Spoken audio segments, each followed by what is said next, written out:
As the City of Melbourne counts down to the lifting of many COVID restrictions at midnight tonight, Queensland and regional New South Wales are on high alert after a traveller from the Victorian capital tested positive in the Sunshine State. Health authorities have listed multiple exposure sites in regional New South Wales and Queensland, with several on the Sunshine Coast. The 44-year-old woman tested positive to the virus on Wednesday after arriving in Caloundra on Saturday. It comes as Melbourne residents are waking to their final day of strict lockdown, but some restrictions will stay in place, with gyms closed and a 25-kilometre travel limit. We'll get the latest from Victoria shortly, but first, Meg Bolton is on the Sunshine Coast and Gary John Lysard is in Dubbo for us this morning. Good morning, both. Starting on the Sunshine Coast, and Meg, health authorities are working furiously there to see if any more cases have popped up. Yes, good morning. Urgent contact tracing is underway here on the Sunshine Coast after the 44-year-old woman tested positive to COVID-19 yesterday after taking her test on Tuesday. Now, she's been on the Sunshine Coast since the weekend after leaving Victoria and travelling up through regional New South Wales. She crossed the border on Saturday in the south of the state. So there's a close and casual contact exposure site in southern Queensland, but most of the exposure sites are actually in the south of the Sunshine Coast around the Caloundra area. So they include both major shopping centres, also a number of cafes and public toilets and shops within those shopping centres, of course. So people here on the Sunshine Coast have been relatively unaffected from COVID for the past few months at least. So this morning there's a bit of uncertainty that people are waking up to. Queensland Health is urging people who have visited the region or who live in the region to check the website for exposure sites to make sure and to see if they were at those exposure sites at the same time as the woman who has tested positive. And if they were at those exposure sites at the same time, then to go home, isolate and get tested as soon as possible. And Meg, also police are looking at whether the woman from Victoria breached any health directives on the journey up. Yeah, for sure. So police are investigating just how and why she and her husband were able to cross the border while those border restrictions were in place. We're not sure yet whether they were granted an exemption, but that's something that police will work to determine today. At the moment, the woman and her husband remain in hospital in the Sunshine Coast separately.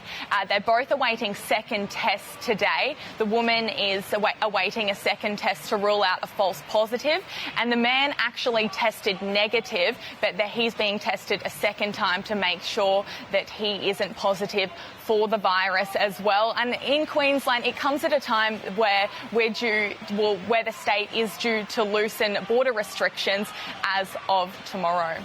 Yes, still anxious times there, Meg. Thank you. Gary John in Dubbo, some exposure sites, some new ones have popped up there overnight.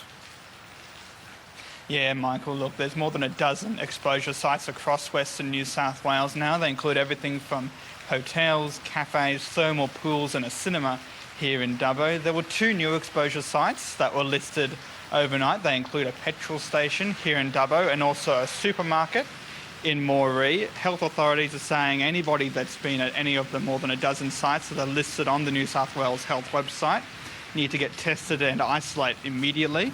There's going to be expanded testing facilities here in Western New South Wales today and tomorrow in Dubbo and also in Forbes for anybody that needs to get tested.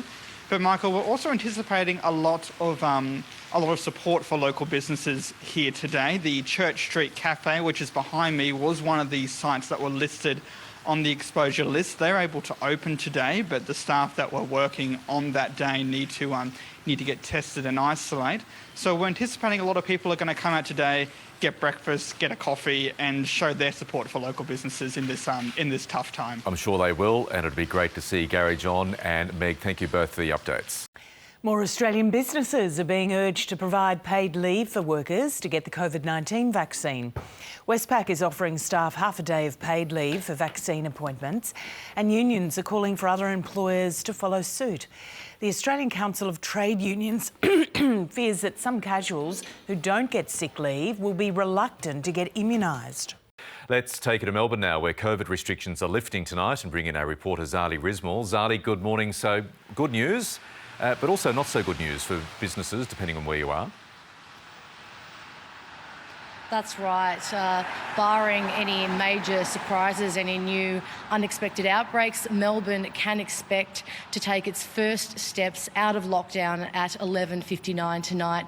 Now, that comes off, of course, that one new local case that was confirmed yesterday, a person already in quarantine, a close contact linked to that Port Melbourne finance firm cluster. So great news. Schools will be back from tomorrow for all students. A very welcome change, no doubt, for students and parents alike. There'll be no reason needed to leave your home. That 10-kilometre travel limit will come down, but it will be replaced with a 25-kilometre limit, and that's, of course, designed to prevent Melburnians from travelling out to regional Victoria this long weekend. Now, no visitors at the home yet, but public outdoor gatherings can take place for up to 10 people. But, of course, with the weather that we've been having recently, I don't imagine that many people will be taking advantage of that, at least for the next couple of days. Now, these changes also mean that many businesses will be able to reopen: hairdressers, retail and hospitality, but with strict density limits. Indoor dining will be back, but venues will have a limit of 50 people only allowed. Now, as you mentioned, it's not all businesses. There will still be some that will be closed for at least another week. Now, that includes indoor fitness places like gyms, dance schools, also nightclubs. The state government yesterday announced a new $8 million support package for those businesses, which will be required to stay closed for another week because they are deemed to be high-risk settings. Now, that package will allow businesses to be eligible for an extra $2,000 in support. Now, when it comes to regional Victoria, there are also some changes coming in tomorrow. I don't know what day I'm on. There'll be further easing, so they will be able to have visitors in their homes, but it is strict, just a limit of 2 people per day. Those businesses that I've just described, nightclubs, gyms, dance studios and pools as well, will be able to reopen in regional Victoria, which is great news for them.